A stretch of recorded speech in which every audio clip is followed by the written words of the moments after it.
الحمد لله نحمده ونستعينه ونستغفره من يهده الله فلا مضل له ومن يضلل فلا هادي له وأشهد أن لا إله إلا الله وحده لا شريك له وأشهد أن سيدنا ونبينا وحبيبنا وشفيعنا وقرة أعيننا محمدا عبده ورسوله صلی اللہ تبارک و تعالی علیہ وعلی آلہ واصحابہ وازواجہ وذریتہ وبارک وسلم تسلیما کثیرا اما بعد فاعوذ باللہ من الشیطان الرجیم بسم اللہ الرحمن الرحیم واعبد ربک حتی یأتیک الیقین وقال النبی صلی اللہ علیہ وسلم احب الاعمال الى اللہ ادومها وان قل وقال علیہ السلام احب الاعمال الى اللہ ان تموت ولسانک رطب من ذکر اللہ سبحان ربک رب العزت عما یصفون وسلام علی المرسلین والحمد للہ رب العالمین اللہم صل علی سیدنا محمد وعلی آل سیدنا محمد وبارک وسلم۔ دنیا کے تمام انسانوں کی کامیابی کا دار و مدار دین پر چلنے میں ہے، دین پر چلنے پر ہے۔ اگر زندگیوں میں دین ہوگا تو اللہ راضی ہوں گے، کامیابی ملے گی، اور اگر زندگی میں دین نہیں ہوگا اللہ ناراض ہوں گے، پریشانیاں آئیں گی۔ اور دین دو چیزوں کا نام ہے، اللہ کے احکام کو پورا کرنا، اللہ تعالیٰ نے جن باتوں سے منع فرمایا ہے ان سے بچنا۔ عام طور سے جو مثبت دین ہے اس پہ چلنا آسان ہوتا ہے۔ مثبت دین سے مراد احکام، اور جو منفی دین ہے اس پہ چلنا مشکل ہوتا ہے۔ منفی دین سے مراد اللہ کی نافرمانیاں اور گناہ ہیں، ان سے بچنا، یہ منفی دین ہے۔ احکام پہ چلنا بنسبت گناہوں سے بچنے سے زیادہ آسان ہے، گناہوں سے بچنا مشکل ہے، اور گناہوں کی بڑی نحوست ہے۔ ایک انسان بہت نیکیاں کرتا ہے لیکن ساتھ ساتھ گناہ بھی کرتا ہے تو وہ اپنے ہاتھوں سے گویا اپنی محنت پہ پانی پھیرتا ہے۔ اعمال سے جو نور پیدا ہوتا ہے، گناہوں سے وہ نور زائل ہو جاتا ہے۔ اس لیے گناہوں سے بچنا بہت ضروری ہے۔ تو اگر کوئی اللہ کے حکم پورے کر رہا ہے اور گناہوں سے بچ رہا ہے تو یہ پورے دین پر ہے۔ احکام پورے کر رہا ہے، گناہ نہیں چھوڑتا، آدھے دین پر ہے۔ احکام پہ نہیں چل رہا اور گناہ بھی کر رہا ہے تو اس پہ تو دین ہے ہی نہیں، یہ تو نام کا مسلمان ہے۔ اس لیے زندگی میں جب تک گناہ ہیں تب تک اللہ کے تعلق کا سوچا بھی نہیں جا سکتا۔ اللہ کا تعلق اس کے بعد شروع ہوتا ہے جب انسان گناہ چھوڑ دیتا ہے۔ جب گناہ چھوڑ دیتا ہے اس کے بعد قرب کے مراحل طے ہوتے ہیں، معرفت کا سفر شروع ہوتا ہے۔ معرفت کا سفر اس وقت شروع ہوتا ہے جب میں گناہ چھوڑ دیتا ہوں۔ جب ہم گناہ چھوڑ دیتے ہیں اس کے بعد اللہ سے تعلق، قرب، معرفت اور وصل کا سفر شروع ہوتا ہے، اور پھر اس سفر کی کوئی انتہا نہیں ہے، وہ بہت لمبا سفر ہے، بہت لمبا سفر ہے، بہت لمبا سفر ہے۔ لمبے سے مراد یہ ہے کہ اس کی کوئی انتہائی نہیں ہے۔ انسان پوری زندگی ماں کے پیٹ سے نکلتے ہی معرفت کے سفر پہ چلنا نہیں بلکہ دوڑنا شروع کرے بلکہ کسی راکٹ میں بیٹھ کے اڑنا شروع کرے تب بھی معرفت کے سفر کی انتہا کو نہیں پا سکتا۔ اتنا لمبا سفر ہے یہ، اس لیے کہ ہم محنت کر کے محنت کر کے صحابی تو بن نہیں سکتے، ولی بن سکتے ہیں، اور ولایت کے بھی لا تعداد درجات ہیں، ایک دو درجے نہیں ہیں، لا تعداد۔ مشائخ نے لکھا ہے کہ ساری دنیا کے انسانوں کے جتنے سانس ہیں نا، جتنے سانس ہیں اتنے معرفت کے درجات ہیں۔ ایک آدمی کتنے سانس لیتا ہے؟ ساری دنیا کے سارے انسانوں کے جتنے سانس ہیں اتنے معرفت کے درجات ہیں۔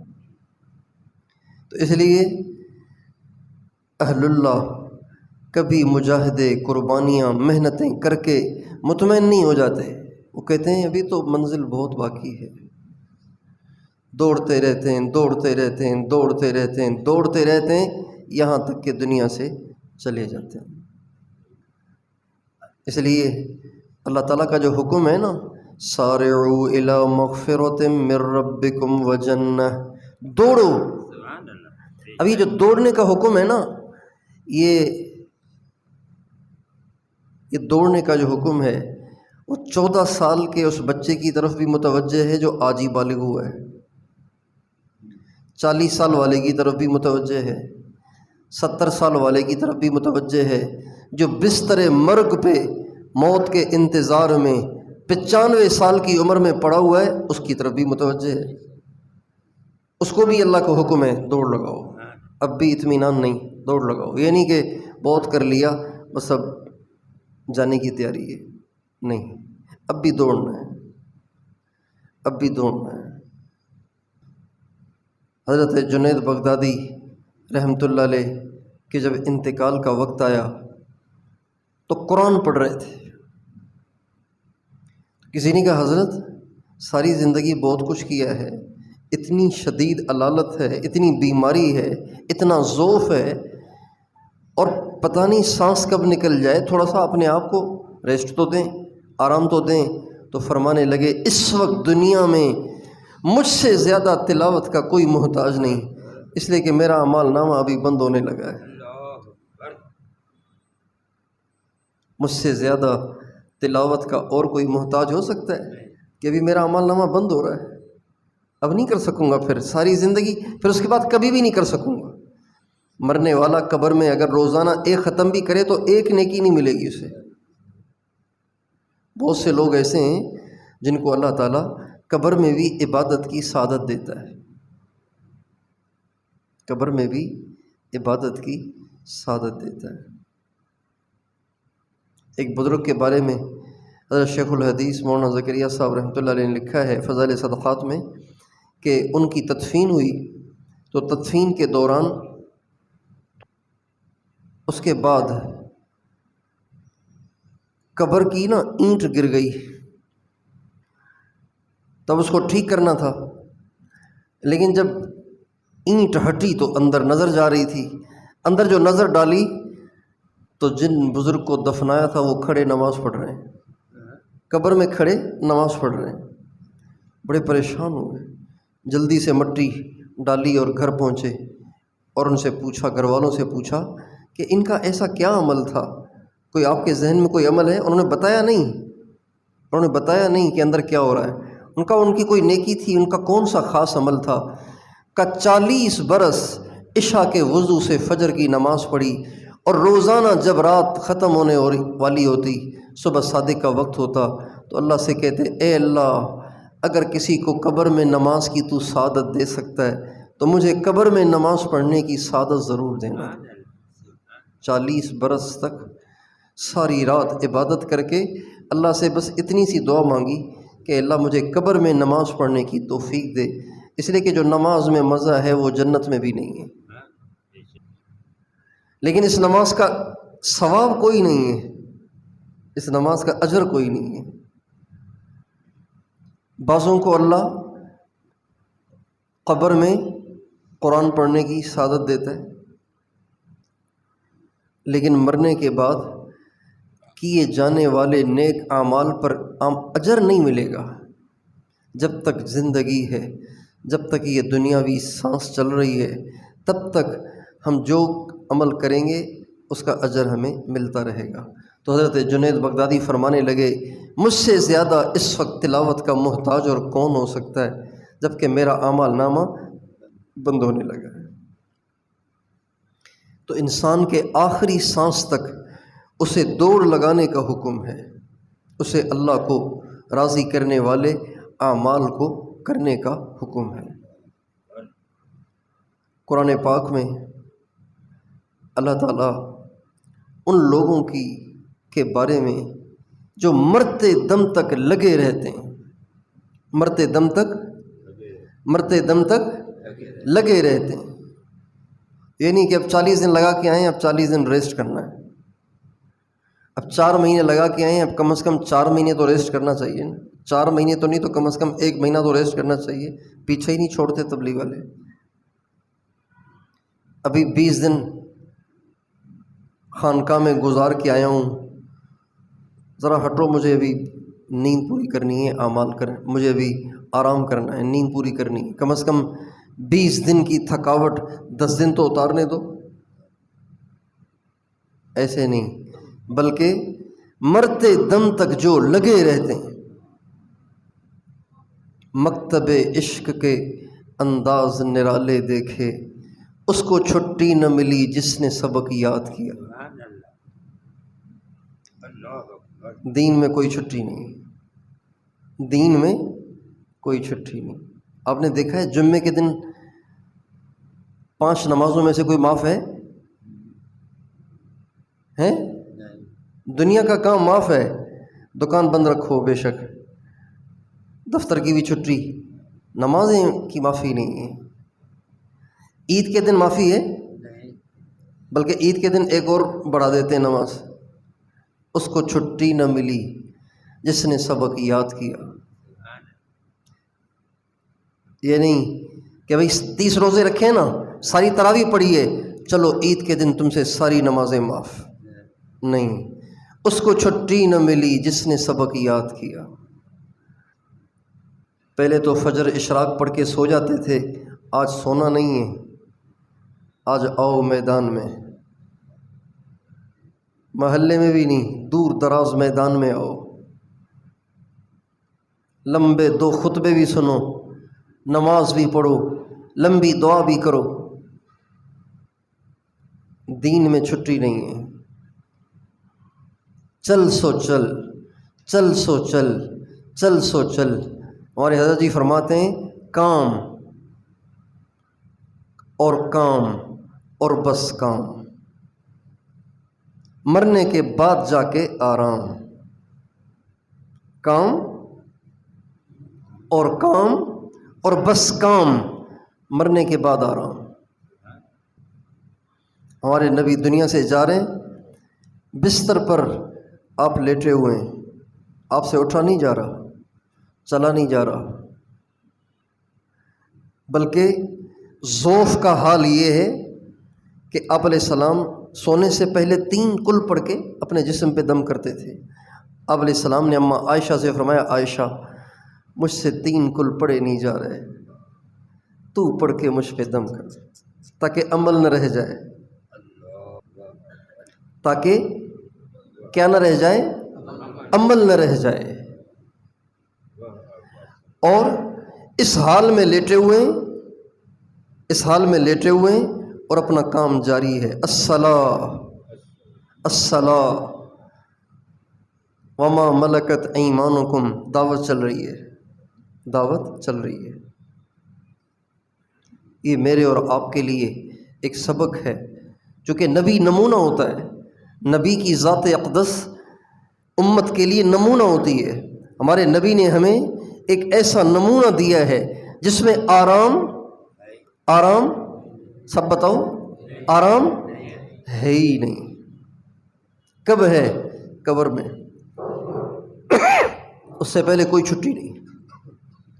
آرام ہے اتنا جس سے عمل باقی رہے، کھانا ہے اتنا جس سے عمل باقی رہے، کھانا بھی برائے کھانا نہیں، عمل کے لیے کھانا، آرام بھی برائے آرام نہیں، عمل کے لیے آرام۔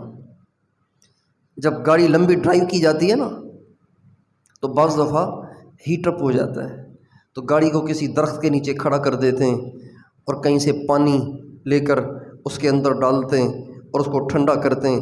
جب ٹھنڈی ہو جاتی ہے پھر اس کو لے کے چلتے ہیں۔ ہم یہاں سے گاڑی لے کے گئے، ایک دفعہ جاپانی گاڑی تھی تو وہ لے کے گئے شانگلا کے پہاڑوں میں، ایک چڑھائی چڑھتے ہی اس کے دھوئیں نکلنا شروع ہو گئے، ایک چڑھائی چڑھ کے دھوئیں نکلنا شروع ہو گئے۔ پہلی دفعہ لے کے گئے تھے، آج سے بہت سال پہلے، 7-8 سال پہلے۔ اب ایک چڑھائی چڑھا کے پھر بیٹھ کھڑے ہوئے ہیں، آدھا گھنٹہ 1 گھنٹہ پانی ڈال رہے ہیں پائپ کے ذریعے سے، ٹھنڈا چشموں کا پانی ڈال رہے ہیں، پھر ایک چڑھائی چڑھ کے پھر آرام نہیں ہے، آرام کام کے لیے ہے، کھانا نہیں ہے، کھانا ہے کام کے لیے، آرام نہیں ہے، اسٹاپ نہیں ہے، اسٹاپ نہیں ہے۔ چٹائی پہ لیٹے ہوئے ہیں آپ اور سرکار کی پیٹھ پہ نشان پڑ رہے ہیں۔ عبداللہ ابن مسعود رضی اللہ عنہ کہتے ہیں یا رسول اللہ نرم گدا بنا دیں، تو فرمانے لگے نرم گدے کی ضرورت ہی نہیں، رہنا تھوڑی ہے یہاں پہ، میں تو مسافر ہوں، سفر پہ جا رہا ہوں، تھوڑا سا تھک گیا ہوں اس لیے لیٹ گیا ہوں، تھوڑی سی ہمت آ جائے پھر چلنا شروع کر دوں گا۔ ما انا فی الدنیا الا کراکب استظل تحت شجرۃ ثم راح وترکها۔ دین میں چھٹی ہے ہی نہیں۔ جو اس طرح زندگی گزارتے ہیں نا، جو اس طرح زندگی گزارتے ہیں، جب دنیا سے جا رہے ہوتے ہیں تو دنیا رو رہی ہوتی ہے، وہ ہنس رہے ہوتے ہیں۔ انت الذی ولدتک امک باکیا والناس حولک یضحکون سرورا۔ اے وہ شخص جب پیدا ہوا تھا تو دنیا ہنس رہی تھی خوشی سے اور تو رو رہا تھا۔ زندگی ایسی گزار کے مر کہ جب تو دنیا سے جائے تو دنیا تیری جدائی میں رو رہی ہو اور تو ہنس رہا ہو۔ حضرت طلحہ کا واقعہ سنایا تھا نا، طلحہ ابن برا نوجوان لڑکے سے تھے، نوجوان لڑکے 15 16 17 سال کی عمر تھی، آپ علیہ السلام سے بہت زیادہ محبت کرتے تھے۔ بیمار ہو گئے، آپ علیہ السلام دیکھنے گئے تو آپ کو حال اچھا نہیں لگا۔ آپ نے فرمایا میں نہیں سمجھتا طلحہ بچ پائے گا، چلا جائے تو مجھے بلا لینا تاکہ میں جنازے میں اس کا جنازہ پڑھاؤں۔ آپ ابھی جا رہے تھے کہ راستے میں تھے کہ ان کا انتقال ہو گیا، لیکن انتقال سے پہلے ہوش آیا، گھر والوں نے بتایا آپ علیہ السلام تشریف لائے تھے، تو کہا میں تو اب جا رہا ہوں، حضور کو بلانا نہیں، اس لیے کہ حضور کے گھر اور ہمارے گھر کے درمیان یہودیوں کا محلہ ہے، رات کا وقت ہے، آقا علیہ السلام وہاں سے گزریں گے، کہیں یہودی بدبخت کوئی نقصان نہ پہنچائیں، میری وجہ سے حضور کو تکلیف ہو، مجھے یہ پسند نہیں ہے، بس تم مجھے دفنا دو، اللہ سے ملا دو، حضور دعا کر لیں گے وہ کافی ہے۔ آپ علیہ السلام کو صبح کو بتایا گیا، آپ علیہ السلام ان کی قبر پہ آئے، صحابہ آپ علیہ السلام کے ساتھ صف بنا کے کھڑے ہو گئے اور آپ نے دعا کی، اللہم الق طلحہ تضحک الیہ ویضحک الیک، اے اللہ طلحہ سے ایسے ملاقات کر کہ یہ تجھے دیکھ کے ہنس رہا ہو، تو اسے دیکھ کے ہنس رہا ہو۔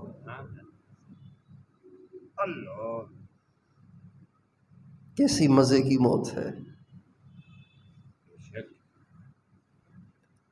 یہ، مزے کی موت نکموں کی نہیں ہے، یہ مزے والی جو موت ہے یہ نکمے لوگوں کی نہیں ہے، سست اور پوستیوں کی موت نہیں ہے، یہ ان کی موت ہے کہ جو ہر وقت کمر کس کے رکھتے ہیں، ہر وقت اللہ پاک کے نام پہ جان دینے کے لیے تیار رہتے ہیں، کبھی بھی نفس کو قریب نہیں آنے دیتے، کبھی بھی شیطان کو وسوسے نہیں ڈالنے دیتے۔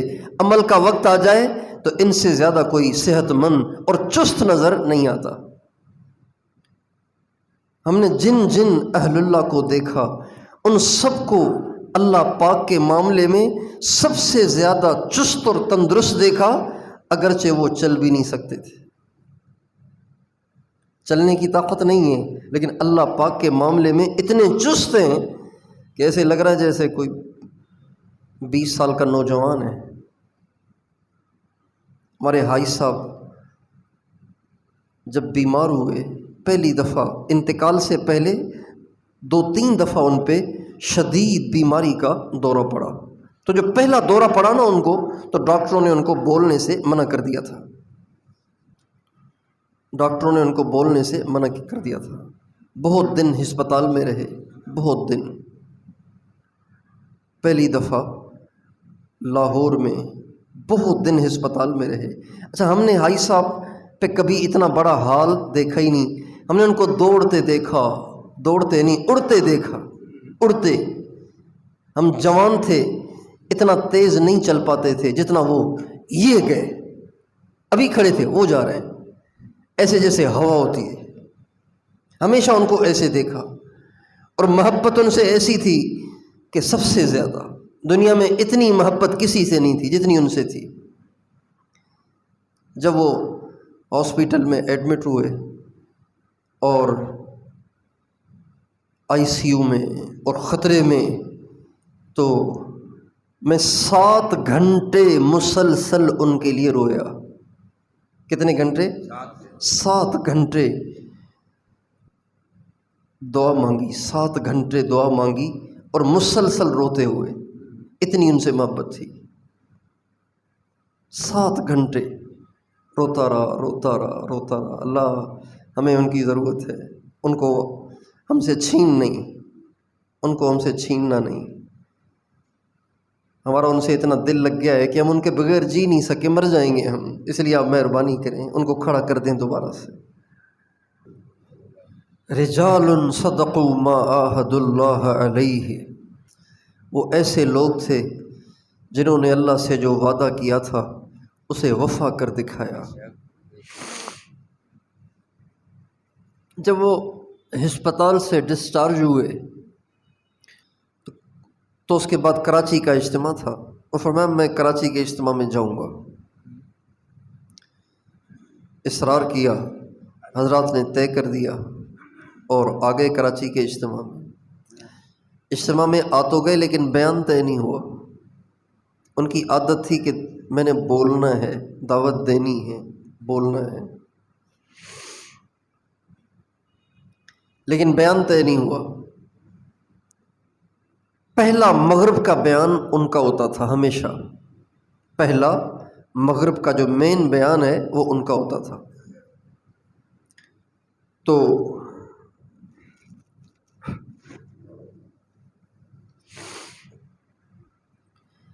اب اچھا، اسی دن کی بات ہے، اسی دن کی بات ہے، ظہر کی نماز کے بعد میں ان کو دبا رہا تھا، تو دباتے ہوئے میں نے ایک سوال کیا۔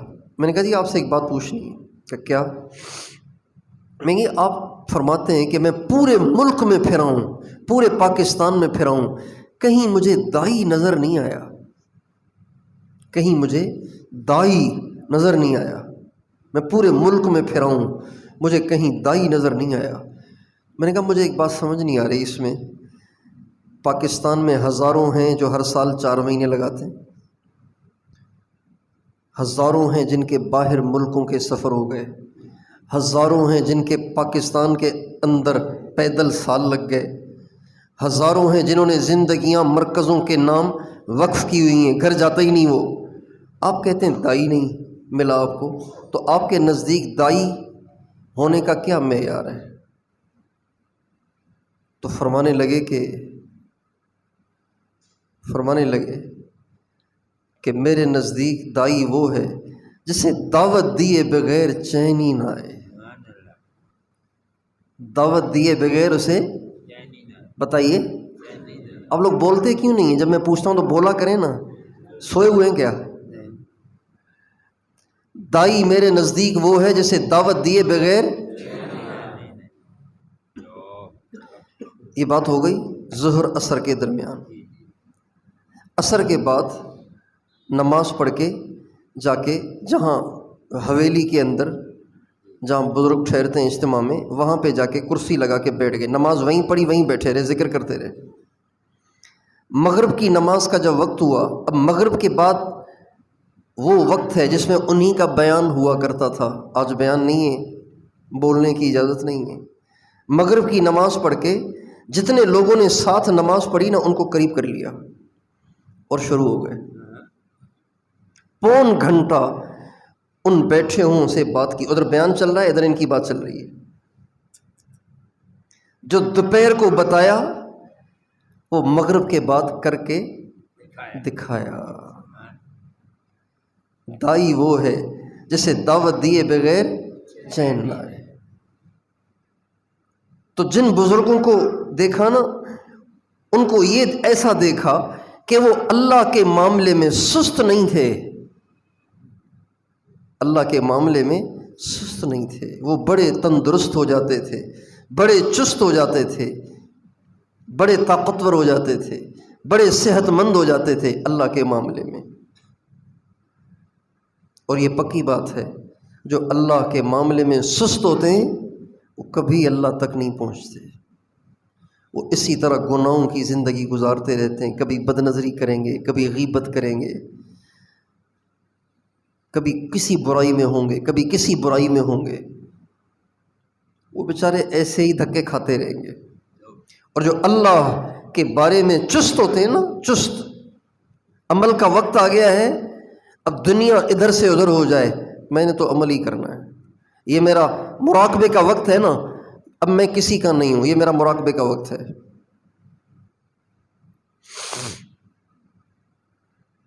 جس کے اندر عمل کی اہمیت ہوگی، اگر وہ سحری کے لیے صرف 10 منٹ پہلے اٹھا ہے، اب سحری کرے تو تہجد چھوڑے، تہجد پڑھے تو سحری چھوڑے، اب کیا کرے؟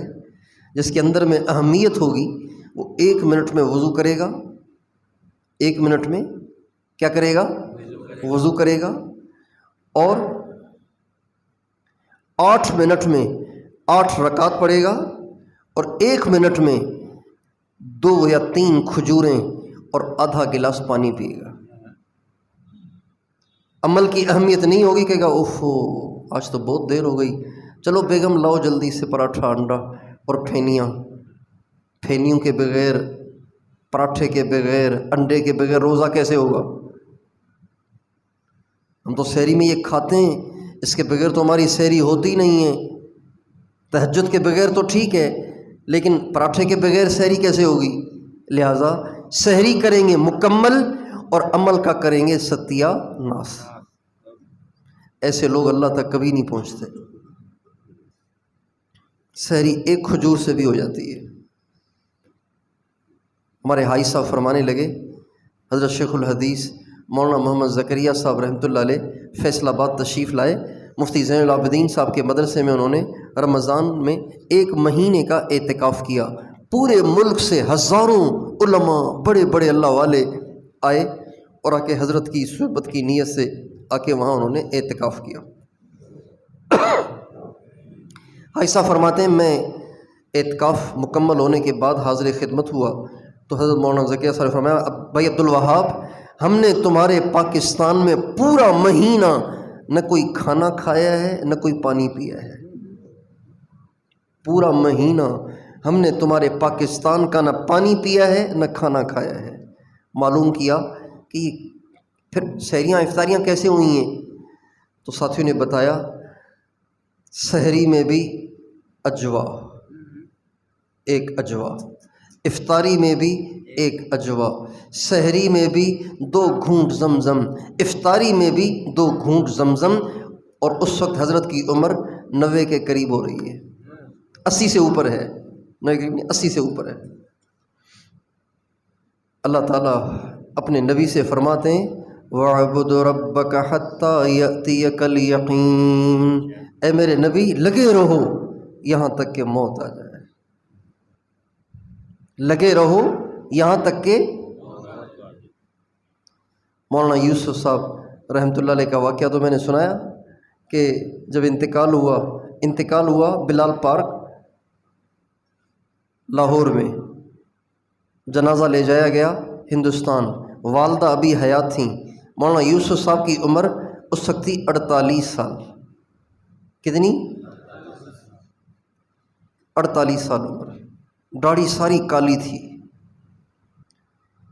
والدہ حیات تھیں، مولانا الیاس صاحب کی اہلیہ مولانا یوسف صاحب کی والدہ، 1965 غالباً اپریل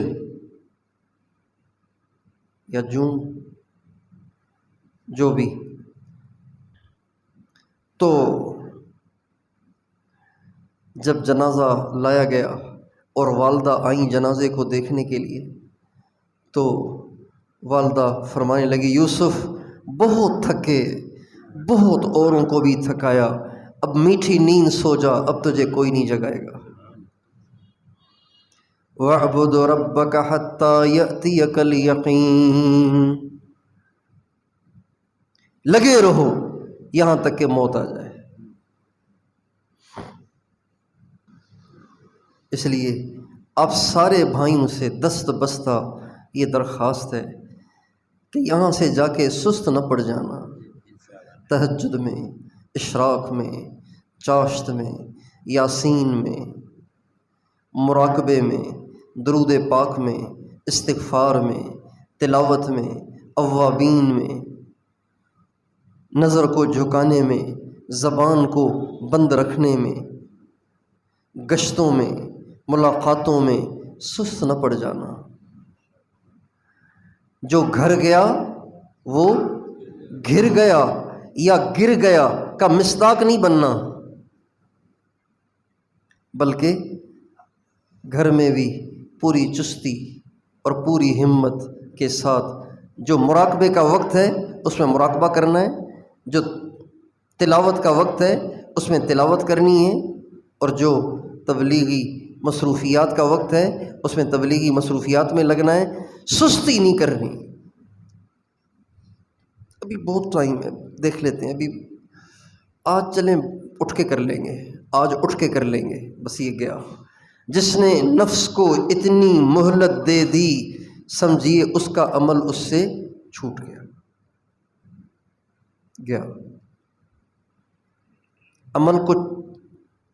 عمل کو مؤخر نہیں کرنا، عمل کو مؤخر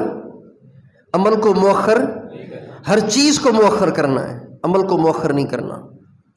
ناشتہ، کھانا، دوپہر، رات، چائے، ملاقاتیں، میل جول، یہ وہ، ہر چیز مؤخر، عمل مؤخر نہیں۔ میں نے واقعہ سنایا تھا نا مخدوم نوح رحمۃ اللہ علیہ کا، لی مع اللہ ساعۃ، اللہ کا ٹائم ہے، اس میں کسی سے نہیں ملیں گے۔ عمل نہیں چھوڑنا۔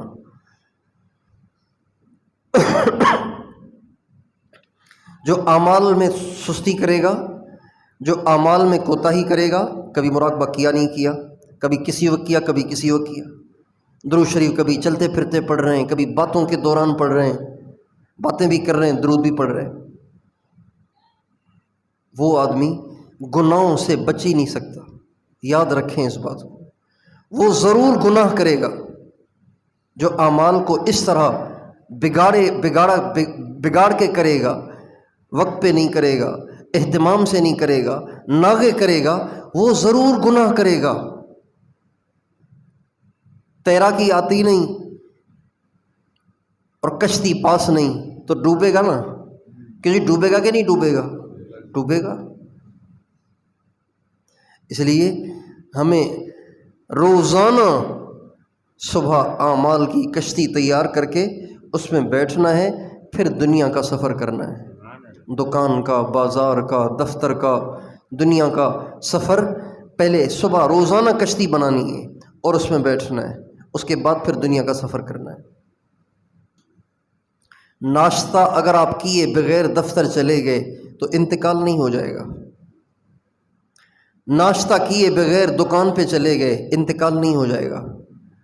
لیکن اگر آپ معمولات پورے کیے بغیر دکان دفتر چلے گئے نا، تو آپ یاد رکھیں وہاں جا کے آپ سے کوئی نہ کوئی گناہ ہو جائے گا، شیطان مسلط ہو جائے گا۔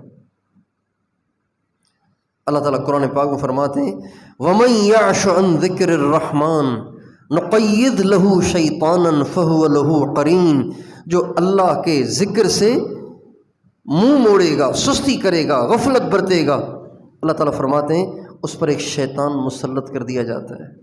شیطان مسلط ہوگا تو کیا کروائے گا؟ عمرے کروائے گا یا گناہ کروائے گا؟ گناہ کروائے گا۔ ایک تو معمولات کیے بغیر، معمولات کی کشتی بنائے بغیر اگر آپ دنیا کے کام میں لگ گئے، ایک گناہ ہوگا۔ دوسرا بے سکونی ہوگی، بے سکونی ہوگی۔ اور تیسرا بے برکتی ہوگی۔ آپ جس کو اس بات پہ یقین آ گیا ہے تو وہ اس کی نیت کر لے کہ اعمال کی کشتی بناؤں گا، اس میں بیٹھوں گا، پھر دنیا میں داخل ہوں گا۔ اور جس کو یقین نہیں آ رہا تو وہ ایک دن یوں کر لے، ایک دن وہ کر لے، پھر دیکھے کہ یہ سب باتیں ثابت ہوئیں کہ نہیں ہوئیں۔ ایک تو گناہ ضرور ہو جائے گا، دوسرا بے سکونی رہے گی، ایسی بے چینی رہے گی، دماغ بالکل خراب ہو رہا ہوگا، چڑچڑی طبیعت ہو رہی ہوگی۔ آپ کا دل کرے گا جو گاہک آئے اس کی لگا دوں، اس گاہک کو لگا دوں۔ بیوی اچھی نہیں لگے گی، بچے اچھے نہیں لگیں گے، گاہک اچھا نہیں لگے گا، ایسی طبیعت بے سکون ہو جائے گی اور بے برکتی ہوگی۔ کریں گے کچھ، ہو جائے گا کچھ، کوئی کام پورا نہیں ہو پائے گا، ادھورا رہے گا۔ معمولات کا اہتمام کریں گے۔ اگر آپ چاہتے ہیں کہ میں گناہوں سے بچوں تو معمولات میں کوتاہی چھوڑ دیں۔ جو صبح شام سر جھکا کے اللہ کی یاد میں بیٹھنے کا عادی ہو، اور جو ہر آن ہر گھڑی اس بات کی مشق کرنے کا عادی ہو اللہ دیکھ رہا ہے، سن رہا ہے، مرنا ہے ایک دن، وہ کیسے گناہ کرے گا یار؟ سمجھ نہیں آتی یہ بات، کیسے گناہ کرے گا؟ وہ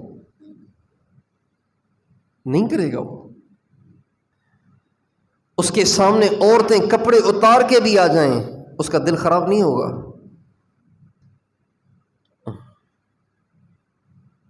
اور جس کا دل غافل ہے، معمولات ہیں نہیں، اب دل غافل ہے، اب اس نے گناہ کرے گا۔ وہ نہ چاہتے ہوئے بھی ایک دم نظر اٹھ جائے گی۔ آپ یوں جا رہے ہوں گے، خود ہی یوں اٹھ جائے گی اور سامنے عورت ہوگی، اور دیکھتے ہی دل خراب ہو جائے گا اور ستیہ ناس ہو جائے گا، کیفیت خراب ہو جائے گی۔ اب ظہر کی نماز پڑھیں گے، ایسی پھسی، ایسی بیکار قسم کی، بیکار نماز نہیں ہے، لیکن بیکار اس لیے کہہ رہا ہوں کہ وہ پرانے کپڑے سے لپیٹ کے منہ پہ ماری جاتی ہے نا، پرانا کپڑا تو بیکار ہی ہوتا ہے نا۔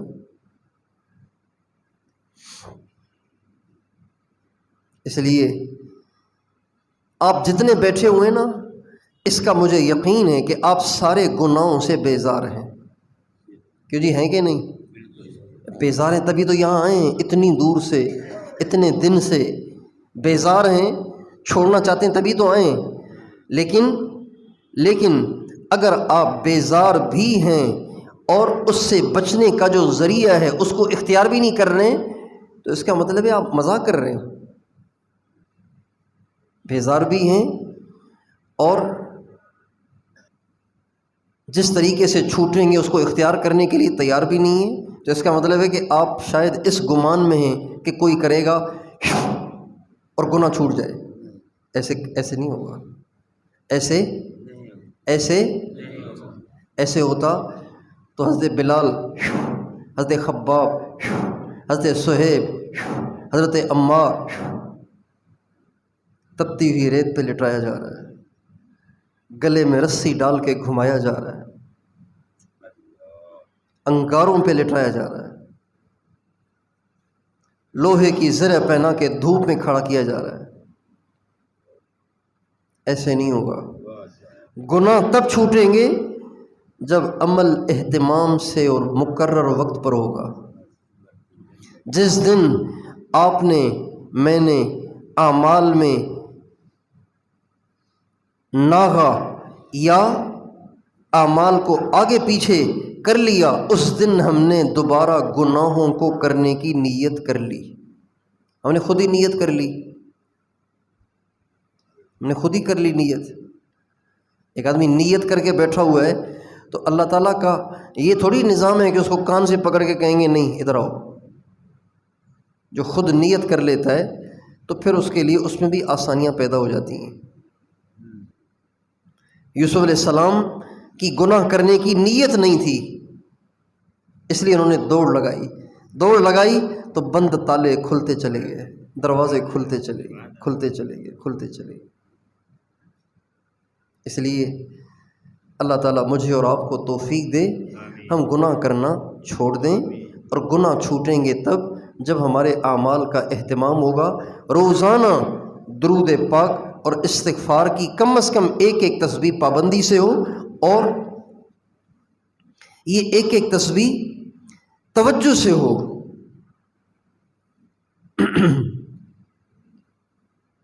میں نے آپ کے ساتھ کوئی زیادتی کی ہے، آپ کا بہت دل دکھا ہے، اس سے آپ کا دل دکھا ہے، آپ کا دل دکھا ہوا ہے میرے سے۔ میں آپ کے پاس آیا، اب آپ مجھے دیکھیں، میں آپ کے پاس آیا، میں نے آپ سے کہا معاف کر دیں، معاف کر دیں، معاف کر دیں، معاف کر دیں، معاف کر دیں، معاف کر دیں، معاف کر دیں، معاف کر دیں، معاف کر دیں، معاف کر دیں، معاف کر دیں، معاف کر دیں، معاف کر دیں۔ ادھر بھی دیکھ رہا ہوں، ادھر بھی دیکھ رہا ہوں، ادھر بھی دیکھ رہا ہوں، پیچھے بھی دیکھ رہا ہوں، معاف کر دیں، معاف کر دیں، معاف کر دیں، معاف کر دیں، معاف کر دیں، معاف کر دیں، معاف کر دیں۔ کس کا میسج ہے؟ معاف کر دیں، معاف کر دیں۔ تو اگلا معاف کرے گا یا مجھے 2 چماٹ اور لگائے گا؟ بتاؤ بھائی، معاف کرے گا یا چماٹ لگائے گا؟ ایسے کرتے ہیں نا ہم استغفار، اللہ سے کیا کرتے ہیں ہم یار؟ اللہ سے مذاق کرتے ہیں، موبائل چیک کر رہے ہیں، استغفار چل رہا ہے، ساس آئی ہوئی ہے گھر میں، بیوی اس کے پاس بیٹھی ہوئی ہے، حضرت صاحب اندر بیٹھ کے استغفار کر رہے ہیں، استغفار بھی کر رہے ہیں، یہ بھی سن رہے ہیں بیوی ساس آپس میں کیا باتیں کر رہی ہیں، استغفار بھی کر رہے ہیں۔ استغفر اللہ، معاف کر دے، معاف کر دے، یہ ہے استغفار۔ استغفر اللہ ربی من کل ذنب واتوب، معاف کر دے، میں توبہ کرتا ہوں۔ اور درود پاک نبی پاک علیہ السلام کے عشق میں ڈوب کے پڑھنا ہے، سنہری جالیوں کو نگاہوں کے سامنے رکھ کے پڑھنا ہے، سبز گنبز کو نگاہوں میں رکھ کے پڑھنا ہے، محبت کے ساتھ درود پڑھنا ہے۔ درود ہدیہ ہے، درود تحفہ ہے، درود نذرانہ ہے۔ درود کیا ہے؟ نذرانہ ہے۔ میں اپنے شیخ کو اگر 1000 روپے نذرانے کے پیش کر رہا ہوں تو یوں پھینک کے پیش کروں گا؟ یوں پیش کروں گا نا، دونوں ہاتھوں میں ڈال کے، ذرا سر کو جھکا کے ادب سے پیش کروں گا نا۔ یہ نذرانہ ہے، یہ نذرانہ ہے۔ حضرت امام ابو الحسن شاذلی رحمۃ اللہ علیہ، جیسے ہمارے ہاں 4 سلسلے ہیں نا، ایسے ایک سلسلہ شاذلی بھی ہے، یہاں نہیں ہے، وہ وہاں ہے، مصر میں، مغرب میں، مراکش میں ہے، ہی وہاں کا سلسلہ ہی ہے۔ تو اس کے جو بانی ہیں نا شیخ ابو الحسن شاذلی رحمۃ اللہ علیہ، ان کو آپ علیہ السلام کی زیارت ہوئی۔ آپ علیہ السلام سے پوچھا، یا رسول اللہ، یہ جو آپ نے فرمایا ہے حدیث میں کہ جو ایک دفعہ مجھ پر درود پڑتا ہے اللہ تعالیٰ اس پہ 10 رحمتیں نازل کرتے ہیں، 10 گناہ معاف کرتے ہیں، 10 درجے بلند کرتے ہیں، تو یہ درود شریف توجہ سے پڑھنے پر ہے؟ جو پوری توجہ سے پڑھے گا اس کو یہ اجر ملے گا؟ فرمایا نہیں، جو بے توجہی سے پڑھے گا اس کو یہ ملے گا، جو توجہ سے پڑھے گا اس پر جو اجر ملے گا وہ اللہ کے سوا کوئی نہیں جانتا۔ سبحان اللہ، سبحان اللہ۔ درود اس کے ضمن میں اپنے گھر میں، جیسے رات عرض کیا تھا، اپنے گھر میں درود پاک سارے گھر والے جمع ہو کے تھوڑی دیر روزانہ پڑھا کریں۔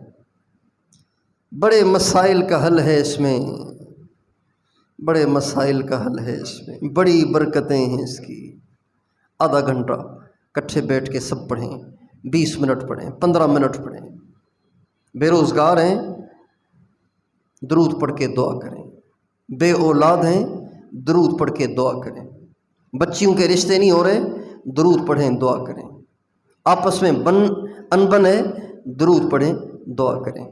بچے بگڑ گئے ہیں، درود پڑھیں، دعا کریں۔ اپنے بچھڑ گئے ہیں، درود پڑھیں، دعا کریں۔ ماشاء اللہ، ماشاء اللہ، ماشاء اللہ، ماشاء اللہ، ماشاء اللہ، ماشاء اللہ، سبحان اللہ، سبحان اللہ، سبحان اللہ، سبحان اللہ۔ نہیں آپ کی بات پہ یقین ہے۔ بہت لوگوں نے یہاں کوئی 6 مہینے پہلے درود شریف پہ مجلس میں بات ہوئی تھی، تو پتہ نہیں کتنے لوگوں نے ہمارے ساتھیوں کو میسیجز کیے ہیں جو میڈیا والے ہیں کہ ہم نے اپنے مدرسے میں شروع کر لیا، اپنے گھر میں شروع کر لیا، اپنی مسجد میں شروع کر لیا۔ اتنے لوگ ہیں جس کی ہمیں تعدادی ذہن میں نہیں ہے،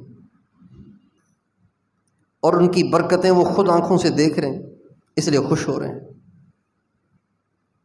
ہر درد کی دوا صلی علی محمد، انبن اگر ہے گھر میں، رہتا ہے درد سر میں، صلی علی محمد۔ بچے بگڑ گئے ہیں، پیارے بچھڑ گئے ہیں، اپنے بگڑ گئے، اپنے بھی لڑ گئے ہیں، صلی علی محمد۔ بچے بگڑ گئے ہیں، درود۔ پیارے بچھڑ گئے ہیں، درود۔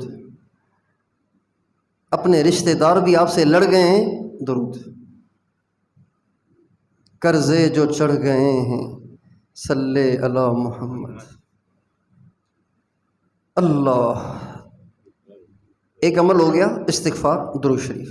دوسرا عمل تلاوت، کبھی نہ چھوڑیں، ہر حال میں کریں،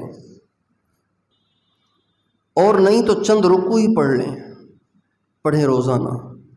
اور یعنی کہ قرآن بھی چل رہا ہے، باتیں بھی چل رہی ہیں، قرآن بھی چل رہا ہے، ادھر ادھر بھی دیکھ رہے ہیں، اللہ کا کلام ہے، پوری توجہ سے بیٹھ کے توجہ سے اس کو پڑھیں، اس طرح پڑھیں کہ روئیں۔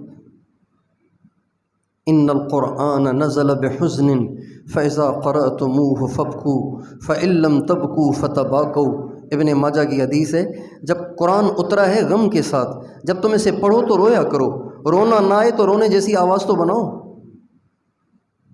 رونے کا انداز تو بناؤ۔ اللہ تعالیٰ توفیق دے تو کسی سے ترجمہ پڑھ لو، کسی عالم سے ترجمہ پڑھ لو۔ تیسرا کام کیا ہے؟ ہتھ کارول اور دل یارول۔ آپ دفتر میں ہیں، دکان میں ہیں، عورت کچن میں ہے، باہر ہے، بچے کو گود میں لیا ہوا ہے، صفائی کر رہی ہے، پوچھا لگا رہی ہے، روٹی پکا رہی ہے، سالن بنا رہی ہے۔ آپ دفتر میں ہیں، گاہکوں کے ساتھ لینا دینا کر رہے ہیں، دفتر میں ہیں، لکھ رہے ہیں، پڑھ رہے ہیں، جو بھی کر رہے ہیں، پڑھ رہے ہیں، پڑھا رہے ہیں، کہیں بھی ہیں، گاڑی چلا رہے ہیں، دل آپ کا وہاں ہو، باقی آپ کرتے رہے کام۔ جس ملازم نے شادی پہ جانا ہوتا ہے، قریب کے رشتہ داروں کی شادی ہے، اس کا ٹائم ہے، ابھی ہے تو دفتر میں بیٹھا ہوا، بہت جلدی جلدی قلم چلا رہا ہے، اپنا کام کر رہا ہے، تو قلم تو چل رہا ہے یہاں، دل کہاں ہے کہ نہیں؟ ہوتا ہے کہ نہیں ہوتا؟ تو یہ ہو سکتا ہے نا، ہم یہاں ہوں دل وہاں ہوں، یہ ہو سکتا ہے اور یہ ہوتا ہے۔ بس اسی طرح ہمیں زندگی گزارنی ہے کہ جسم یہاں ہو دل وہاں ہو۔ حبیب لیس یعدلہ حبیب وما لسواہ فی قلبی نصیب، حبیب غاب عن عینی و جسمی وعن قلبی حبیبی لا یغیب۔ میرے محبوب کے کیا کہنے، میرے محبوب جیسا تو کوئی محبوب ہے ہی نہیں، بے شک وہ میری نگاہوں سے اوجھل ہے، میرے دل سے اوجھل نہیں ہے۔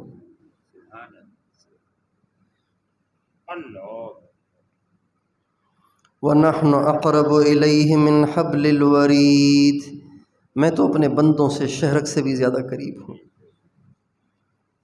ہمارے ساتھی درود شریف استغفار چلتے پھرتے پورا کر لیتے ہیں، تلاوت بھی کسی نہ کسی طریقے سے رکوع دو رکوع پڑھ لیتے ہیں، مراقبہ پوچھو تو کہتے ہیں ہو جاتا ہے 5-7 منٹ، الحمدللہ پابندی سے ہوتا ہے، اتنے فخر سے بتا رہے ہوتے ہیں 5-7 منٹ جیسے کوئی بہت بڑا تیر مار رہے ہیں، لیکن تیسرے عمل کی تو کارگزاری نہیں سناتے، تیسرا عمل یاد ہی نہیں رہتا، ذہن میں نہیں ہوتا، اسے کاؤنٹ ہی نہیں کرتے، حالانکہ یہ مین ہے۔ مراقبے سے بھی مقصود اس پر آنا ہے، مراقبے سے مقصود اس پہ آنا ہے کہ ہر وقت دل اللہ پاک کے ساتھ جڑا رہے، کنیکٹ رہے، مرتبط رہے، منسلک رہے۔ تو دل میں تو آتا ہے سمجھ میں نہیں آتا، میں جان گیا بس تیری پہچان یہی ہے۔ ہر وقت دل میں اسے محسوس کریں، توجہ رکھیں دل کی طرف۔ محسوس ہو رہا ہے کہ نہیں ہو رہا؟ ہو رہا ہے کہ نہیں ہو رہا؟ ہو رہا ہے کہ نہیں ہو رہا؟ ہے نا؟ اللہ ہے نا؟ اللہ ہے کہ نہیں؟ محسوس ہو رہا ہے کہ نہیں ہو رہا؟ یہ ہر وقت محسوس کرنا ہے۔ کالذین نسوا اللہ فانساہم انفسہم، ان لوگوں کی طرح نہ ہونا جو اللہ کو بھول گئے۔ اللہ کو نہیں بھولنا تم، اللہ یاد رہنا چاہیے۔ تیسرے عمل کی کارگزاری آتی نہیں، کوئی سناتا ہی نہیں، کسی نے نہیں سنایا اب تک، شاید کسی ایک دو نے سنایا ہو، ورنہ نہیں سناتے اکثر کہ اللہ کا شکر ہے اکثر اوقات دل اللہ کی طرف رہتا ہے، اکثر اوقات دل میں اللہ کی یاد رہتی ہے، یا 24 گھنٹے میں سے 5-7 گھنٹے یا 3-4 گھنٹے یا 10-15 گھنٹے اللہ کی یاد رہتی ہے، کوئی بھی نہیں سناتا۔ اور ہر آدمی کہتا ہے نماز میں وسوسے بہت آتے ہیں، نماز میں وسوسے کیوں نہیں آئیں گے؟ سارا دن وسوسوں میں گزرتا ہے تو نماز میں وسوسے آئیں گے نا۔ سارا دن گزرے اللہ کی یاد میں تو نماز میں بھی اللہ یاد آئے گا، سارا دن گزرتا ہے وسوسوں میں تو نماز میں بھی وسوسے آئیں گے نا، کیا ہوگا؟ آپ میں سے اکثروں نے ٹرین کا سفر کیا ہوگا، ٹرین کا سفر کرنے کے بعد جب آدمی گھر پہنچتا ہے، اگلی رات کو سوتا ہے تو اپنی چارپائی پہ بھی کیا محسوس ہوتا ہے کہ میں کہاں ہوں؟ بتاؤ بھائی، جیسے ٹرین میں ہوں، چارپائی پہ لگتا ہے جیسے برتھ پہ لیٹا ہوا ہوں۔ کیوں؟ 12, 15, 16, 17 گھنٹے جب ٹرین میں وائبریشن کے ساتھ گزارے ہیں تو اب چارپائی پہ بھی وائبریشن محسوس ہو رہی ہے۔ سارا دن وسوسوں میں گزرے گا تو نماز میں کیا آئیں گے؟ سارا دن اللہ کی یاد میں گزرے گا تو نماز میں کیا آئے گا؟ آسان سی بات نہیں۔ ساتھی کہتے ہیں نماز میں دھیان نہیں ہے، اس کے لیے کوئی وظیفہ؟ پتہ نہیں یہ کہاں سے ذہن بن چکا ہے، ہر چیز کے لیے وظیفہ۔ ایک ساتھی آیا کہنے لگا جی میرے بچہ جو ہے نا وہ دودھ نہیں پیتا، اس کے لیے کوئی وظیفہ؟ میں نے کہا آج اگر میں آپ کو وظیفہ دے دوں تو کل آپ آئیں گے کہ بیوی میری گوشت رکھتی ہے چولہے پہ، گوشت گلتا نہیں ہے، اس کے لیے کوئی وظیفہ؟ کل آپ اس کے لیے وظیفہ لینے آئیں گے، گوشت گلانے کے لیے وظیفہ؟ بھائی آگ کا پریشر بڑھاؤ، گوشت گلے گا کیوں نہیں گلے گا؟ اس کے لیے کون سا وظیفہ چاہیے آپ کو؟ ہر چیز کے لیے وظیفہ، نماز کے دھیان کے لیے بھی وظیفہ۔ جب چڑھائی آتی ہے نا، چڑھائی آتی ہے، آگے چڑھائی ہے تو چڑھائی سے پہلے ڈرائیور گاڑی کی اسپیڈ کو بڑھا دیتا ہے، ایسے ہی ہوتا ہے نا۔ اگر آپ چاہتے ہیں نماز میں دھیان ہو تو آپ نماز کے باہر اللہ کی یاد میں رہیں اور نماز سے پہلے تھوڑی دیر اللہ کی یاد میں بیٹھ جائیں۔ ہمارے حاج صاحب فرماتے تھے آتے ہی آ کے اللہ اکبر نہ کہہ لیا کرو، بلکہ نماز سے پہلے آ کے سکون سے بیٹھ جایا کرو۔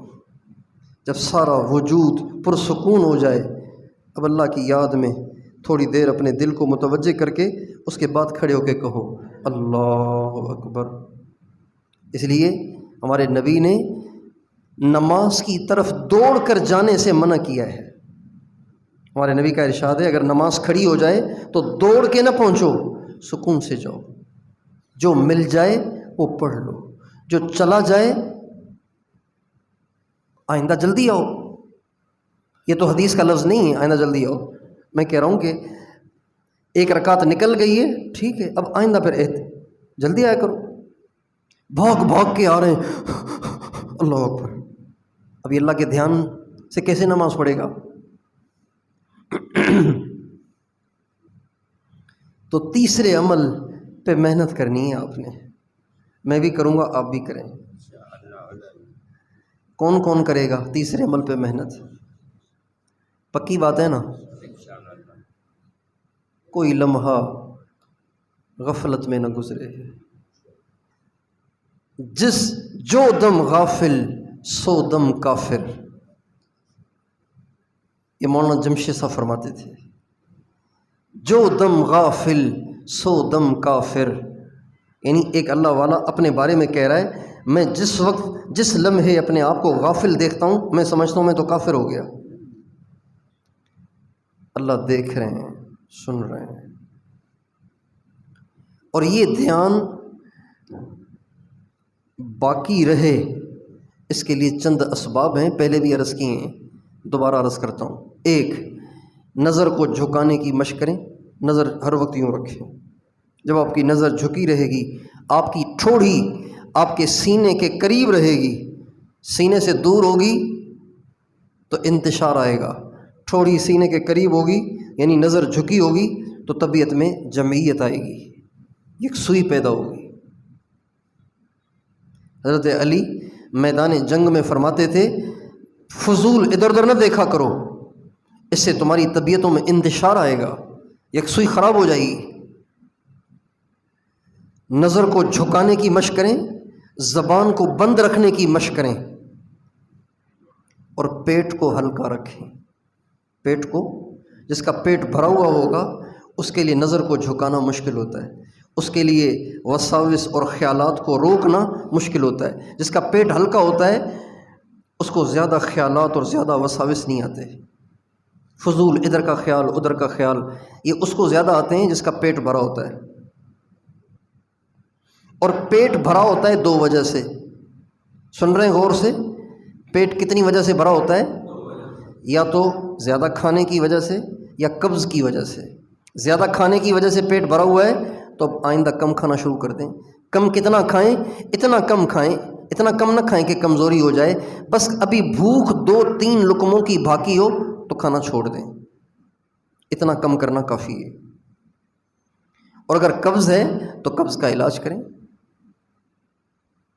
جس کو زیادہ قبض رہتا ہے وہ رات کو سونے سے پہلے دودھ کے اندر بادام کا تیل 2 چمچ، چھوٹی 2 چمچیں اس میں ڈال کے رات کو پی لے، پیٹ صاف ہو جائے گا انشاءاللہ۔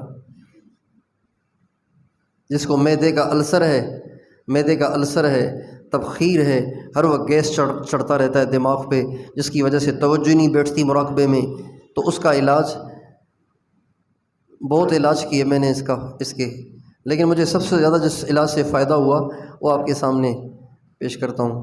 وہ یہ کہ 1 چمچ اسپغول کا چھلکا اور 1 چمچ زیتون کا تیل، اس کو مکس کر کے معجون بنا لیں، مکس کر لیں اس کو، اور اس کو چمچ میں رکھ کے منہ میں ڈال لیں، اوپر ہلکا سا نیم گرم پانی پی لیں۔ نیم گرم اس لیے کہہ رہا ہوں کہ تیل کے اوپر ٹھنڈا پانی نہیں پینا چاہیے، اس سے گلے کا انفیکشن ہوتا ہے۔ ہلکا سا گرم پانی، تازہ پانی 2 گھونٹ پی لیں اور اس کو اندر نگل لیں۔ السر کے لیے بہت اچھا علاج ہے یہ۔ نہیں، یہ تو السر کا علاج ہے، وہ قبض کا علاج ہے۔ مطلب اوپر پانی پی لیں یا دودھ پی لیں، جو بھی پی لیں، اسپغول اور تیل ملا کے اس کے اوپر۔ تکلیف ہے وہ گیس کو روکے نہیں، گیس کو روکے نہیں۔ گیس کو روکنا خلاف سنت ہے، ہمیں کسی نے بتایا نہیں ہے، اس لیے میں نے ساری زندگی گیس کو روکا۔ حدیث پڑھتے تھے تو 12 گھنٹے اپنے وضو کو باقی رکھنے کے لیے، تاکہ حدیث کا سبق بے وضو نہ پڑھوں، کہ وضو کو روکتا تھا۔ اس کی وجہ سے اتنی ساری بیماریاں لگ گئیں کہ جان چھڑانا ہی مشکل ہو گئی ہے۔ وضو کو روکنا سنت نہیں ہے، وضو ٹوٹ رہا ہے تو ٹوٹنے دو، دوبارہ کر لو، یہ سستی کی بات ہے، ٹوٹ جائے گا پھر کون جائے، توڑ دو، دوبارہ کر لو، اور اس کو اللہ کی طرف سے آزمائش سمجھو۔ 10 دفعہ کرنا پڑے، 20 دفعہ کرنا پڑے، نہیں تو بے وضو رہنا بھی کوئی حرام نہیں ہے۔ وضو روکو نہیں، اس سے مراقبے میں مزہ نہیں آئے گا۔ جس کا وضو رکا ہوا ہوگا اس کا گیس دماغ پہ چڑھے گا اور اس کو وسوسے اور خیالات گھیرتے رہیں گے اور اس کی توجہ مراقبے میں بیٹھے گی نہیں۔ پیٹ کو ہلکا رکھیں، زبان کو بند رکھیں، نظر کو جھکا کے رکھیں، انشاءاللہ وقوف قلبی یعنی ہر وقت دل میں اللہ کا دھیان آپ کے لیے آسان ہو جائے گا۔ کوشش کریں گے۔ چوتھی چیز ہے مراقبہ۔ مراقبے کا وقت مقرر کریں کہ کس وقت آپ نے مراقبہ کرنا ہے۔ مراقبے کا وقت مقرر کریں، اس مقرر وقت میں کہیں بھی ہیں بیٹھ جائیں۔ مقرر وقت پر مراقبے اور ذکر کو کرنے کا مزہ ہی کچھ الگ ہے۔ میں نے آپ کو ایک بزرگ کا واقعہ سنایا تھا، حاجی مقصود صاحب حضرت شیخ الحدیث مولانا زکریا صاحب کے متعلقین میں سے تھے، تو ان سے میں نے جب کہا تھا کہ ذکر میں کمال کیسے پیدا ہوگا، تو پھر انہوں نے جو بتایا تھا مقرر کریں۔ اس مقرر وقت میں جب آپ بیٹھیں گے تو آپ کو ہوتا یہ ہے کہ جب ہم مراقبے میں بیٹھتے ہیں نا، تو جیسے موٹر سائیکل دسمبر میں صحن میں کھڑی ہوئی موٹر سائیکل کو اسٹارٹ کرنے کے لیے 5-10 منٹ لگ جاتے ہیں، لگتے ہیں نا، 10-12 ککیں ماریں اس کے بعد اسٹارٹ ہوتی ہے۔ دسمبر میں جب شبنم پڑ رہی ہو اور موٹر سائیکل صحن میں کھڑی ہوئی ہو تو اس کو اسٹارٹ کرنے میں دیر لگتی ہے۔ ہمیں لطائف پہ ذکر کرنے میں ایسے دیر لگتی ہے، ایسے جیسے دسمبر کی سردی میں لطائف کو کھڑا کیا ہوا تھا، اب جام ہو گئے، اب پہلے زور لگاتے ہیں کہ پہلے ذکر ہو تو صحیح، ذکر بنتا ہی نہیں لطیفے میں، قلب میں۔ لیکن اگر ہم مقرر وقت پر کیا کریں گے نا پابندی سے، تو سر جھکاتے ہی ذکر شروع ہو جائے گا۔ جوں ذرا گردن جھکائی دیکھ لی، بس سر جھکانے کی دیر ہے۔ اور مراقبے میں دھیان کے نہ جمنے کی جو وجوہ ہیں ان میں سے ایک وجہ نظر کی حفاظت کا نہ ہونا، زیادہ بولنا، تیسرے عمل یعنی وقوف قلبی کا اہتمام نہ کرنا، ہر وقت مشکی نہیں، ہر وقت اللہ کی یاد میں رہا نہیں، دوسرے خیالات میں، لہذا مراقبے میں بھی دوسرے خیالات۔ اور چوتھی چیز، بغیر وقت کی تعیین کے کرنے کی وجہ سے مراقبے میں دھیان نہیں جمتا۔ آپ یہ 4 کام کر لیں تو مراقبے میں دھیان نہیں جم رہا، یہ آپ کی شکایت ختم ہو جائے گی۔ نظر کو جھکانے کی مشق کریں، زبان کو بند رکھنے کی مشق کریں، اور وقوف قلبی کا اہتمام کریں۔ وقوف قلبی کا تیسرے عمل کا، اللہ کے دھیان کا اہتمام کریں۔ اور چوتھا کام کیا؟ وقت مقرر پہ مراقبہ کریں۔ اور چھٹا 5واں کام، پیٹ کو ہلکا رکھیں۔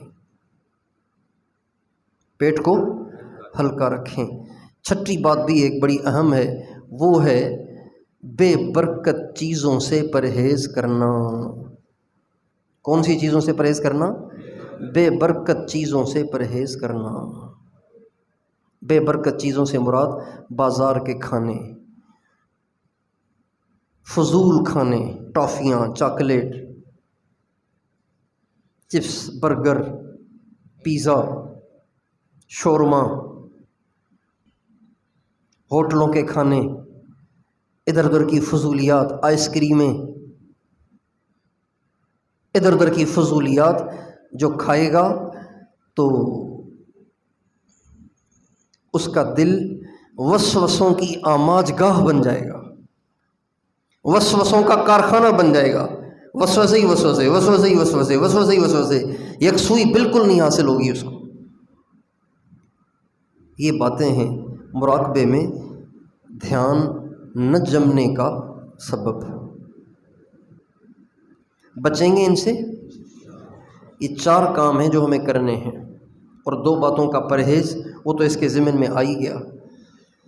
کچھ بھی ہو جائے عمل نہیں چھوٹنا چاہیے۔ کریں گے؟ کریں گے؟ حضرت علی نے کہا رضی اللہ عنہ نے، ایک دفعہ مجھے آپ علیہ السلام نے ایک عمل بتایا تھا، ایک ذکر بتایا تھا، میں نے اسے کبھی نہیں چھوڑا۔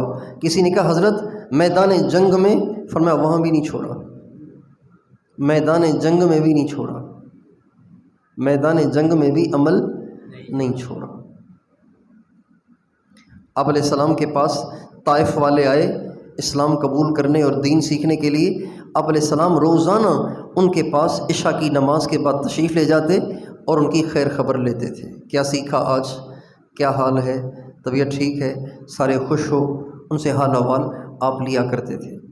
ایک دن عشاء کے بعد آپ دیر سے آئے، جلدی نہیں آئے، تاخیر سے آئے، اور آتے ہی سب سے پہلے آپ نے ان سے معذرت کی۔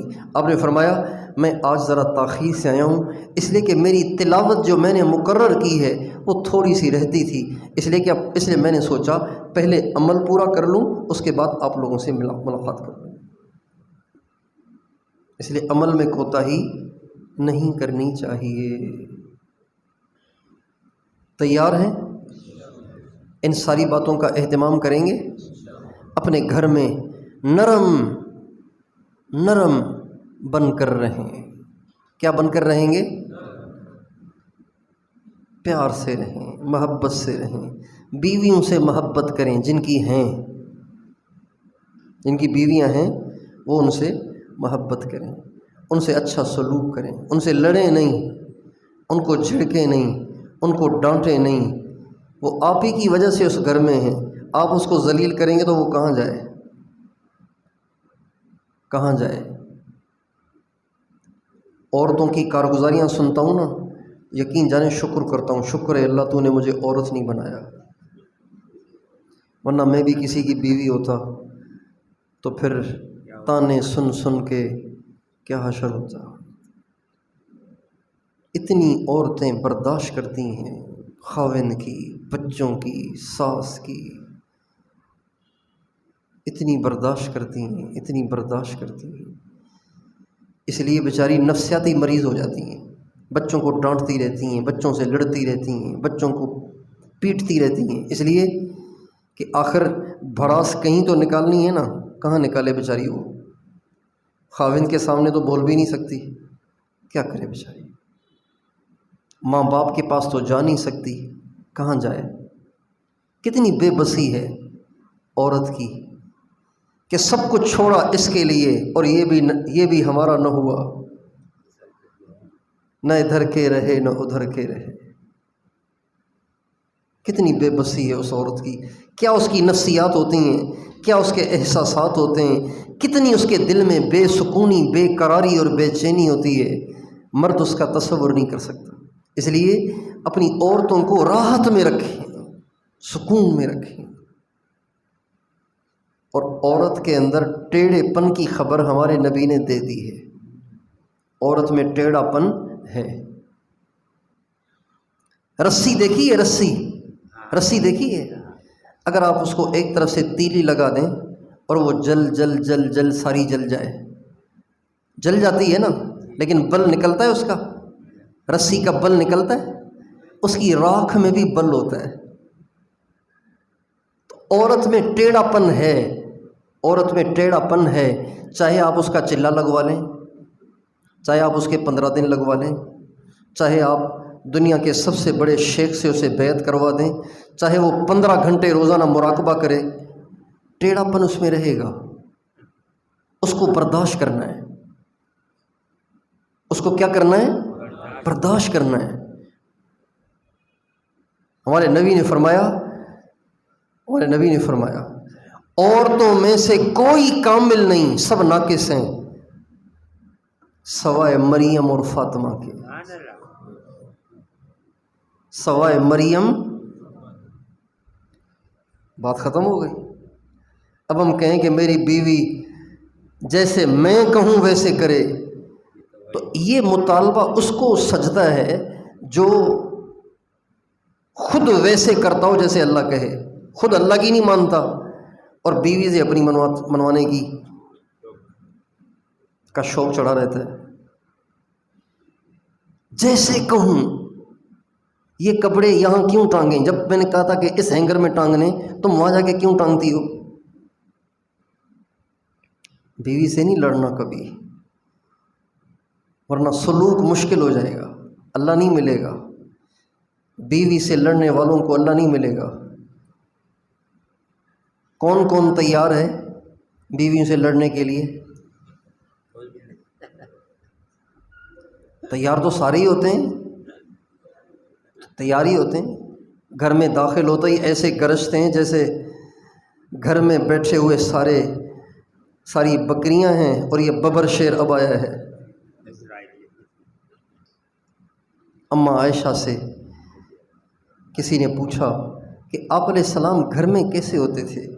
تو اماں عائشہ فرماتی ہیں جب آپ گھر میں آتے تھے تو مسکرا رہے ہوتے تھے، ہنس رہے ہوتے تھے، باہر اکثر غمگین اور گھر میں مسکرا رہے، ضحاکن بسامن۔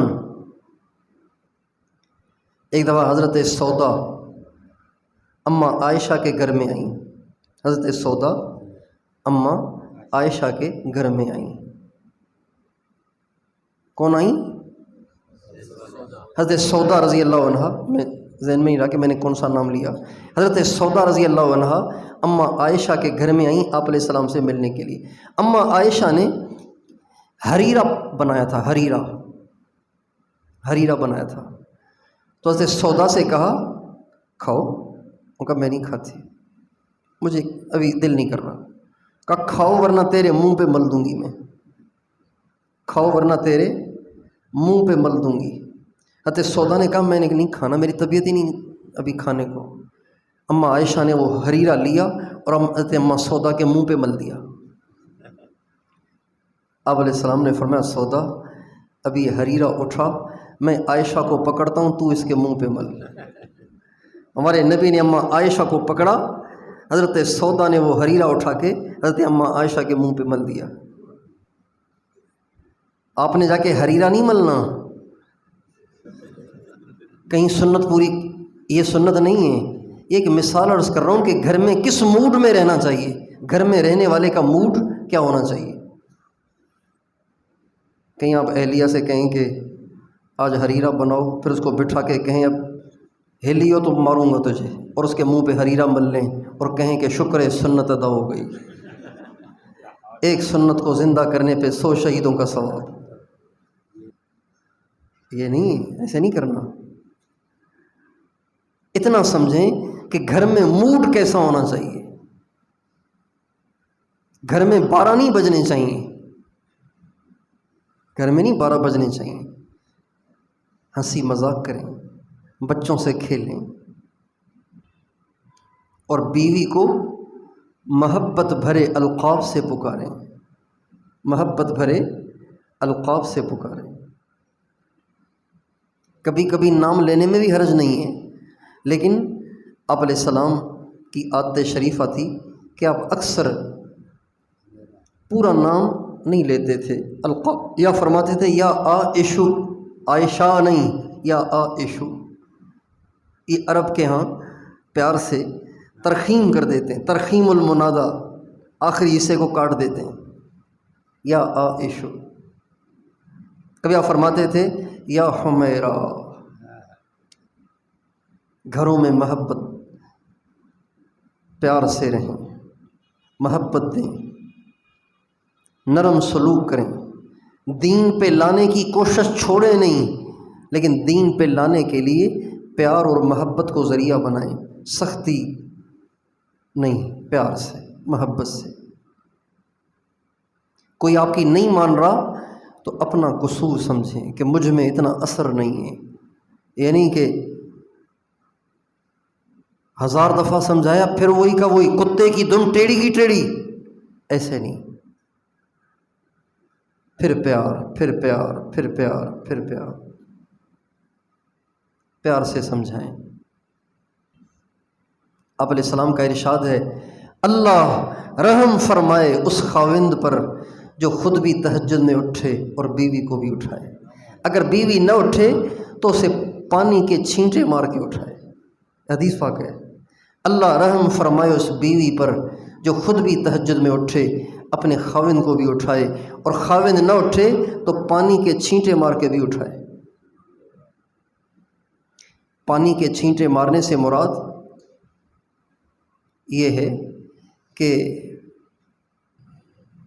ایسی صورت اختیار کرے کہ وہ تہجد پڑھ لے، یہ مطلب ہے۔ پانی کے چھینٹے مارنے سے کیا مراد ہے؟ ایسی صورت اختیار کرے کہ وہ تہجد پڑھ لے۔ اب اگر کسی کا خاوند ہے بلڈ پریشر کا مریض اور اس کو مارے چھینٹے تو وہ پڑھے گا یا اس کو بھی سلا دے گا مار مار کے؟ نہیں پڑھے گا۔ چھینٹے مارنے سے مراد چھینٹے مارنا نہیں، چھینٹے مارنے سے مراد ہے کہ ایسا راستہ اختیار کرے کہ جس سے وہ پڑھ لے۔ اپنے بچوں کی تربیت کریں، اپنے گھر میں دینداری، ٹھیٹھ دینداری کا ماحول بنائیں، ٹھیٹھ دینداری۔ کوئی گھر میں تصویر نہیں ہونی چاہیے، جو تصویر والا پیکٹ آئے تو گھر میں داخل ہوتے ہی پہلے اس کی تصویر کو ختم کیا جائے، اس کے بعد اس کو استعمال کیا جائے۔ شیمپو ہے، صابن ہے، پتی ہے، جو بھی ہے، پہلے اس کی تصویر ختم ہونی چاہیے، غیر شرعی کام نہیں۔ گھروں میں موبائل ہیں، ان کی ٹونیں بالکل سادہ، بالکل سادہ، میوزک نہ ہو اس میں۔ بچوں کو کارٹون نہ دکھائیں، بچوں کو موبائل نہ لے کر دیں، ٹیبلیٹ نہ لے کر دیں، ان کو ویڈیو گیم نہ دکھائیں، بلکہ ان کو عادی بنائیں صحابہ کے واقعات کے۔ ہماری دادی نے ہمیں عادی بنایا بچپن سے کہانیاں سنانے کا، تو جو ہی رات ہوتی تو ہم دادی اماں سے کہتے، دادی اب لیٹیں نا، اب لیٹیں نا، وہ یوں بازو پہ لٹا کے کہانی سناتی تھی۔ ایک تھا بادشاہ، اس کی تھی ایک رانی، اور وہ کہانیاں ساری نصیحت آموز، ساری نصیحت آموز ہوا کرتی تھی، سبق ملتا تھا اس سے۔ انبیاء کے واقعات تو ان کو آتے نہیں تھے، چونکہ دین نہیں تھا، علم نہیں تھا۔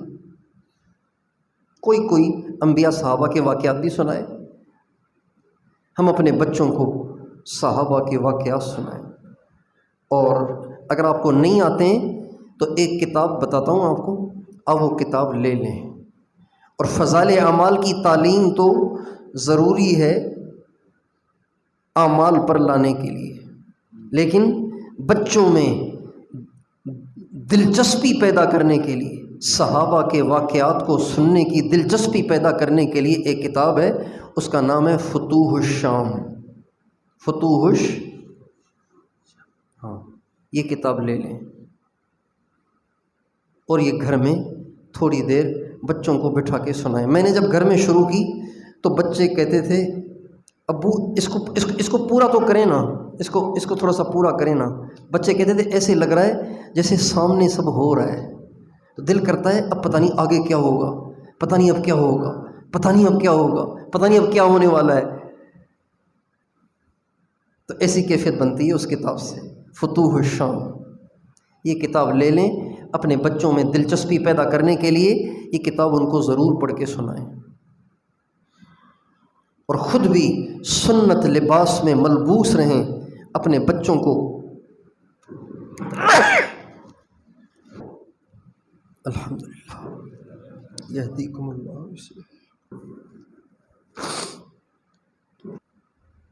کیا کہہ رہا تھا؟ ختم ہو گئی. سنت لباس، بچوں کو بھی سنت لباس. سستے کے چکر میں پینٹ نہ لایا کریں، ریڈی میڈ کپڑے نہ لیا کریں، خود سلوائیں. خود سلوائیں، چاہے سال میں 2 ہی سلوائیں، لیکن خود سلوائیں سنت کے مطابق. ریڈی میڈ کپڑوں کی جو شلواریں ہیں، ایک تو ان کے پانچے تنگ ہوتے ہیں، شلواروں کی جو ٹانگیں ہوتی ہیں نا وہ تنگ ہوتی ہیں جیسے ٹراؤزر پہنا ہوا ہے، اور دوسرا اس کے پانچے لمبے ہوتے ہیں، ٹخنے ننگے نہیں کر سکتے اس میں. ریڈی میڈ کپڑے لینے ہی ہیں، اپنے کچا کپڑا لیں اور اس کو سلوائیں، چاہے سادہ لے لیں سنت کے مطابق. اور سنت کا مذاکرہ اس دن ہو گیا تھا. سب پگڑی پہنے. کیوں نہیں پگڑی پہنتے؟ کیا مسئلہ ہے؟ کیا رکاوٹ ہے؟ کیا ہمارے نبی نے پگڑی نہیں پہنی اور ہمیشہ نہیں پہنی؟ بتائیے، ہمیشہ پہنی ہے یا بچپن میں پہنی تھی بس؟ بتائیے بھائی، جواب تو دینا یار. ہمیشہ پہنی ہے تو آپ کیوں نہیں پہنتے؟ یہ روپ اپنانے میں کیا رکاوٹ ہے؟ پگڑی تو امتی کی ہے، امتی نے پہنی ہے. جس نے حضور پہ کلمہ پڑھا ہے اس نے پگڑی پہننی ہے. عالم ضروری نہیں ہے اس کے لیے ہونا، عالم حافظ ہونا ضروری نہیں ہے. پگڑی تو امتی نے پہننی ہے. پگڑی پہنے، کرتا پہنے، اور کرتا بھی کلی والا پہنے، یہ کلی والا. اور کرتا نوکدار پہنے، گول نہ پہنے. اور کرتا چھوٹا نہیں لمبا پہنے، آدھی پنڈلی تک کرتے کی لمبائی ہونی چاہیے. گھٹنے سے 4 5 6 7 انچ نیچے ہونی چاہیے. آدھی پنڈلی یعنی گھٹنے سے نیچے، گھٹنے اور ٹخنے کے درمیان کرتا ہونا چاہیے. اور کپڑے تنگ نہیں کہ جس میں پستان بھی نظر آ رہے ہیں، ناف بھی نظر آ رہی ہے، کمر بھی نظر آ رہی ہے کہ حضرت صاحب کی کیا باڈی ہے. نہیں، کپڑے کھلے پہنے، کھلے کپڑے پہنے، جسم کو بھی چھپائیں، جسم کی بناوٹ کو بھی چھپائیں.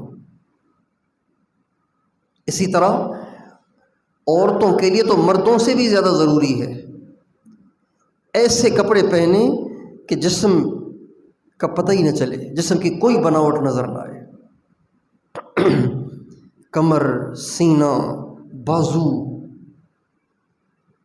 بازوؤں کے سائز نظر نہیں آنے چاہیے، کھلے کپڑے ہوں.